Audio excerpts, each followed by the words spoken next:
One story. The time to act is now. A 2017 report in the Atlas of Environmental Migration estimates that by 2050, roughly 200 million people will be displaced due to climate change and environmental impacts. The impacts of slow onset events like coastal erosion, rising sea levels, and melting glaciers are much harder to measure.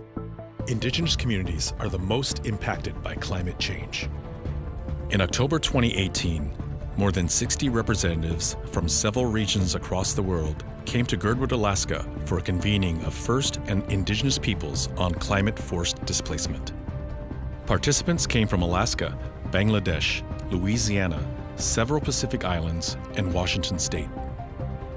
This retreat was a unique space for Indigenous and First peoples, from Chivak, Alaska to Fiji, to discuss how climate change has imperiled their communities, separated families, and upset the harmonious balance between those living on the land and the land itself. There's just a lot of immediate threats that are keeping us busy. For example, just a couple of houses that you may have saw in the presentations, the houses are almost falling in the river. So there's those immediate threats that we need to prioritize first, just so that people's personal health and human rights are protected.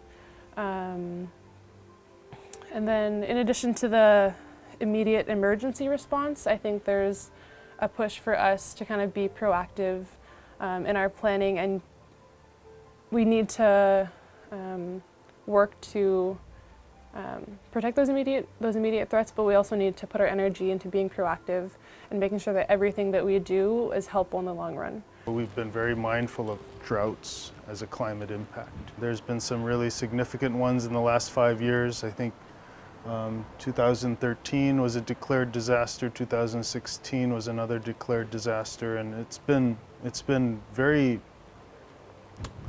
early and often, it seems, we've been getting some droughts as the conversation about climate change becomes more and more elevated in the national discourse.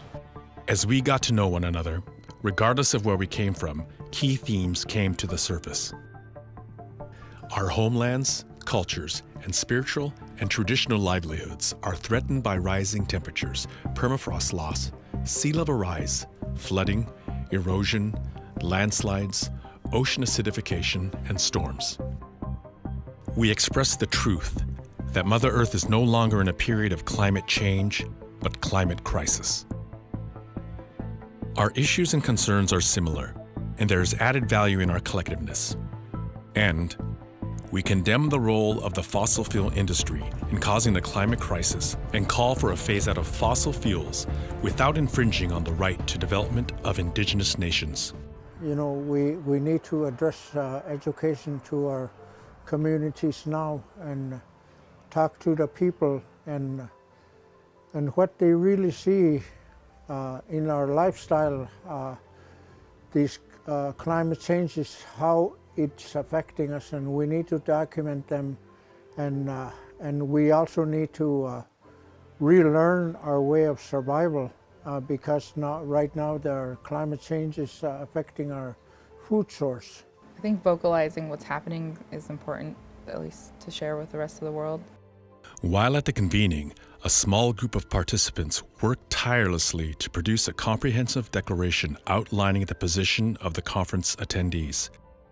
The result was a 2-page declaration highlighting a shared platform agreed upon by all participants.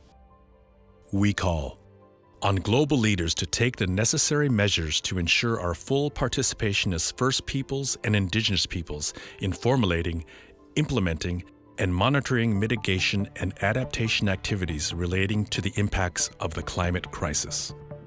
On our state government to respect, uphold, and protect our rights as Indigenous peoples, as well as the rights that affect us as individual members of society, including but not limited to the rights of women, the rights of children, the rights of persons living with disabilities, economic, social and cultural rights, and civil and political rights.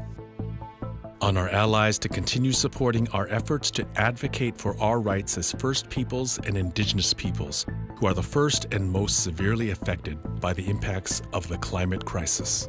People looking at the problem, and they say that, well, this is our problem, forgetting that it's a global problem. At the local level, they thought about as it their problem, and we have to work together, building teams, and let's address the problem at our own in the villages or communities.